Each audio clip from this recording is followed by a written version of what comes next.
Welcome to Data Fest Africa 2024, day 3.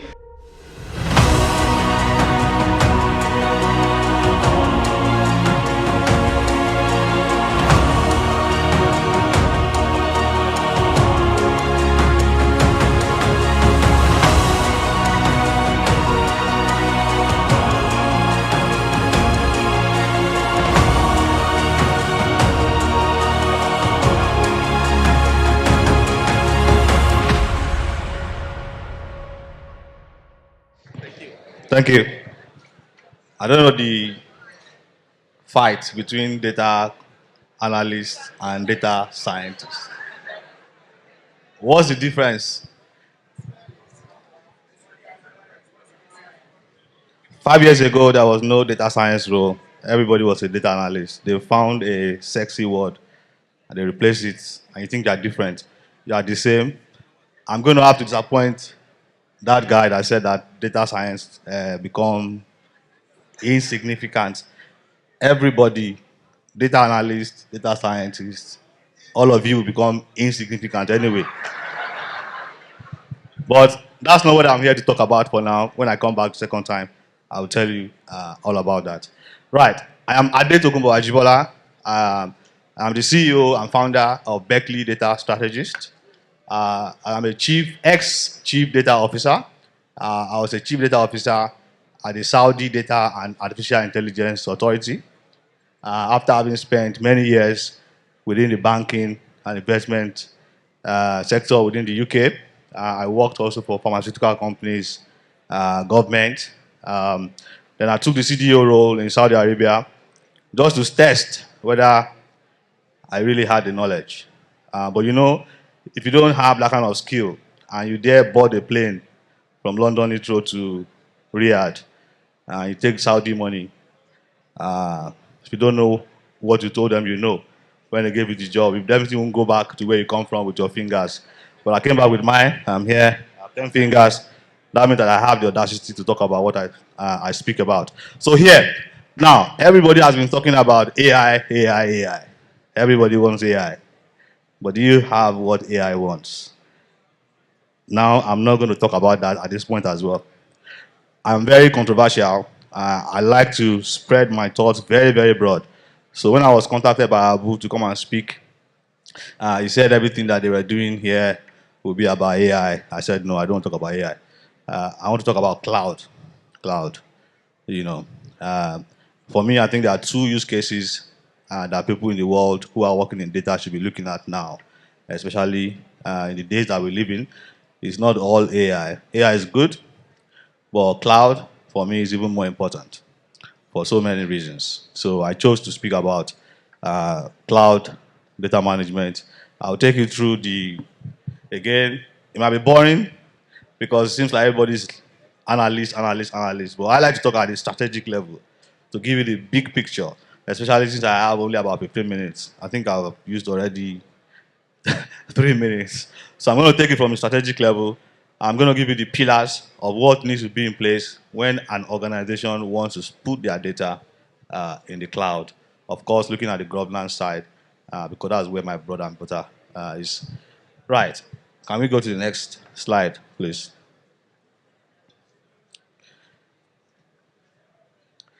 Okay. So why do we need data management in the cloud? Why do we need data management in the cloud? For so many reasons. Yeah. For so many reasons. You know, when you think about the cloud, you know it to know who the data belongs to. You know, the roles that are in place to make sure that when this data ends in the cloud, there's somebody there who is calling the shot, who is saying this is how this data should be created, this is how it should be shared. You know, setting the roles and responsibilities is very, very important. How do you trust the data in the cloud? What are the standards that you have in place? The controls. You cannot continue to analyze data anymore. You know, the data got to be good first time and every time, right? So you need to set these things in place. You know, where can you find the data? You know, it needs to be cataloged. If you're going to put data in the cloud, you need to have a catalog for it, like a library, somewhere where the business functions, the people who really, really use data, not technical people, data belongs to the business. The people who use it, a place where they can easily access. You need to make sure that's in place, right? Do you know the original source of this data? Where has this data come from? There is something called the cross-border data transfer regulation. You can't transfer data out of Saudi Arabia, for example, to United Kingdom, even if your organization operates in both jurisdictions. You need to understand this. Where is that data created? What are the rules around it, right? Do you know the quality score and the quality dimensions, right? Have you set the validity of that data, right? Which format should it be created? What does its accuracy mean? These things need to be in place. How do you define, the group of people who should have access to the data? Once data goes in the cloud, it's very difficult. Everyone can access it. But how do you give access to that? Do you know who have access? If data is an asset and you are using it to make decisions, you are providing it to regulators, you are using it to have competitive advantage, you better know who has access to it. You're not going to leave your car open and just leave the key inside, right? You control access to it. What is your confidence level, right? How do you measure your success factors, your KPIs? What are the things that are in place that gives you the confidence that this data can be trusted? You can then put it in the cloud and then people can then access it. These are the things that you need to consider. And this is why you need to consider data management, not just in your data warehouses, but also in the cloud. You hear things like AWS, Azure, the GCP. These are technologies, but people look at it from coding kind of perspectives. But there's more opportunities to it. There are more things that you can get involved. There are more skills that you can have that can make you more attractive to an employer, especially in the days that we live in now. Let your SQL and your coding, let them be in the past. Next slide, please. So clearly, I think from what I said already, it should be clear to you that it is important to have effective data governance and data management for your data in the cloud. So you need to look at the availability of that data. Yeah, you need to measure how often your data is available and should be available as per requirements that is used by your business functions. Right? The people in the business are the ones that need to specify the availability level of that data. The quality criteria as well needs to be considered. You need to look at the usability. What are the policies in place to access that data? What should you use it for? How should you not use it? This one is probably linked to AI. There's something called the data ethics. Because you have data, doesn't mean that you should use it. My friend here cannot just decide to build an AI application because he has all the skills and now says everybody that their name belongs starts with ADE when they apply for a job, just make sure that they take them through 5 stages of interview. That's not ethical, right? Having data doesn't mean that you use it. You should understand all these things. The security around the data is very important. Very, very important. Because it's an asset. Whether data is in the cloud, whether it's on-prem, whatever you're using for, you must make sure that it is secured. So when your companies are saying they want to do, they want to migrate data from, on-prem to the cloud, these are the things that you should be asking. This is how you should be engaging them. You shouldn't be just talking about coding, right? Talk about, the governance, the management of that data. I think everybody overlooks that. And this is one of the reasons why you see companies get hacked. They don't consider these things. They just consider the technology platform. They just take the data, they dump it there. Most times is garbage in and garbage out anyway when these things are not considered. Next slide. Right. So probably there are 3 pillars or 3 things that you need to do, which I'm going to step through quickly. The first thing is for you to think, right? Do you have a gap in the data ownership of the data that you are moving from on-prem to the cloud? So what are the data attributes, right? Do you have people who are accountable within your organization for this data? If they're not in place, please make sure you put them in place. Do you experience data quality or integrity issues? Do you have issues with trusting your data, right? Sort them out first before you move them to the cloud. Otherwise, you're just taking bad data, you're taking to the cloud. Don't take it to the cloud with the hope that you have 50 million data analysts in Nigeria. We're going to continue to do the analysis. No, it's not going to work. The data is going to be good first time and every time. You need to train all your data analysts to become data management and data governance professionals, or you sack them. If you cannot find the required data, right? If you can't find the required data, do you know what the next steps are? You will have attributes that will be missing. Customer records. You have customers that don't have email, telephone number. In the developed world, gender is changing now. Man is changing to woman. So when that happens, the data is no longer valid, it's not accurate. What's the next step? How do you get it? You are laughing. That's big projects that banks are now investing money on to sort out. Yeah, it's nothing to do with coding. It's about this kind of stuff. So pay attention. How are you fixing the same data quality issue or any integrity issues that happen? Do you have issue management processes in place? Do you have a log to capture these issues? Is somebody managing them? Yeah. Do you understand the lineage of this data that is going to the cloud? Where is it coming from? Where is it originated? You're going to use it to make decisions. If you don't know the lineage of the data, it's a problem. It's just like everybody has a family lineage.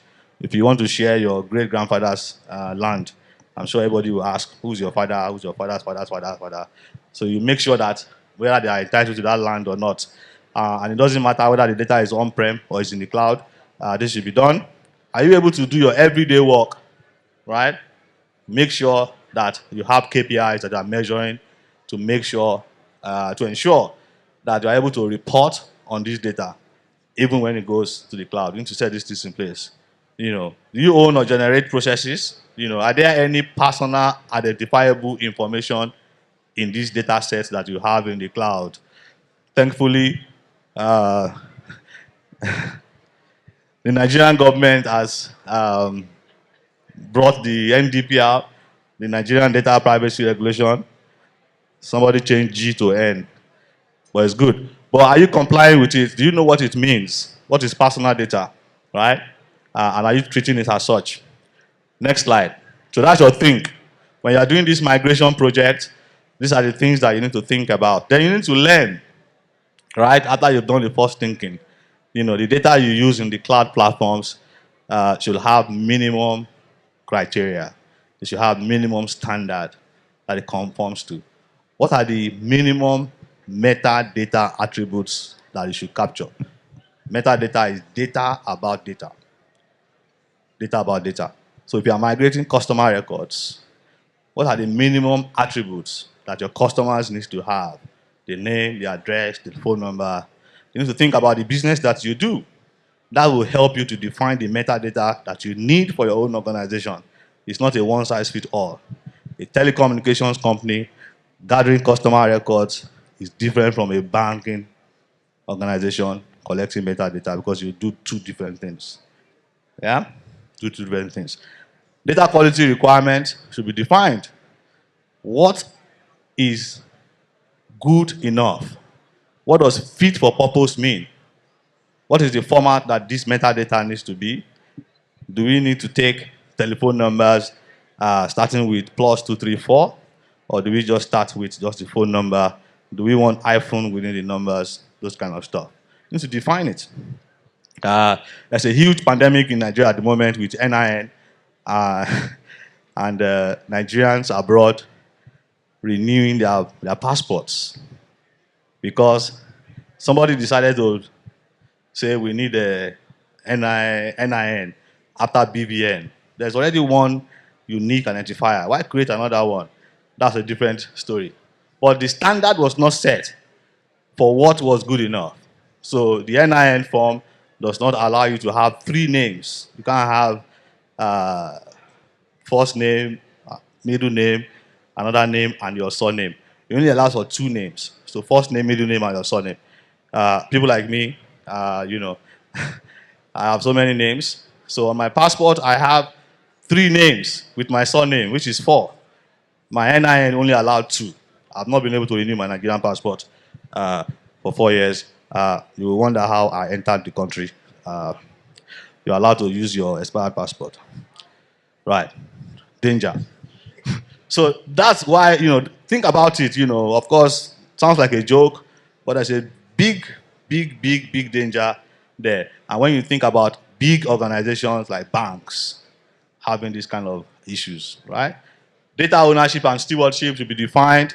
There should be somebody who works within the business function, marketing, sales, finance, account, who is accountable for the data, who is someone that operates as a senior level, has access to budget, and then you need a steward, somebody who's going to act on behalf of this person to have their delegated authority to help define these data quality dimensions. These people don't belong to IT. IT doesn't use data. If there's anybody here who can prove me wrong that there is an IT department of any company that makes a decision, then I will strip myself of all the awards and the degrees and the experience that I've built over the last 24 odd years. Data belongs to the business. Data is not technical. User access management should be in place. You must learn how to give access to data. Who should have access? Why should they have access? How long should they have access for once this data goes into the cloud? Again, all personal identifiable information should be tokenized. You should tokenize it. You should cascade it. You should prevent it. This is one of the regulations or requirements of the NDPR. We should make sure that this is done. Next slide, please. So that's learn. Again, something that you should be asking your business functions and discussing with them that this needs to happen before the data goes into the cloud. The last thing then is to do it. Yeah? So you don't just do the talk, then you need to do. Do you have responsibility of migrating data? Right? Who is accountable for doing that migration? Do you have a migration plan in place? Have you registered the data products that you are moving into the cloud? This needs to be, And then providing your data quality requirements from ingestion to consumption. You need to do this. You need to set this in place. Not just have it as documents or something that you have discussed. You need to actually land this in place. Set your user access and role-based access controls again in place. Give people access to data based on their role, based on what they are going to do. Then you can be assured that people are doing the right thing. Of course, your data should be owned by at least at your CCN and data product level. I'm not sure if you understand what data product is, but basically, you should start seeing data as a product. Looking at how your business use data and packaging it up for them. And it's at that level, should be having access to data. Data classification should be tagged. You should classify your data and you should tag them, right? Because when we were doing learn and when we were doing thinking, we spoke about PII. So at this stage, you should do it. You should tag it to say this data is a personal identifiable information. This is somebody's gender. This is somebody's title. This is somebody's first name and last name. It may interest you. A lot of people don't see gender or title as a personal identifiable information. I'm going to bust your bubble. Personal identifiable information is data that you can combine with another one and identify a natural human being. Right? So if I say HRH is Royal Highness, and I provide the last name of the Oni of Ife, I gave you those 2 data. Do you know who the person is? So be careful. Title, of course, is also a PI, right? Then you must make sure that you contact your respective data councils to have representation from each business function. Set up a council, set up a group of people from the business, put them together to make sure that they are continuously measuring how you are doing, not violating your policies, your standards that you have put in place. People are complying with your access control processes and all that. These are the things that you need to consider when you're taking data into the cloud. I'm going to stop there for now. I see some people coming up. But thank you very much. I hope you found this useful. It's not about coding, but I think it's something that is very important. And I think also it's a different slant to what I've been learning. So thank you very much. Wow. Thank you so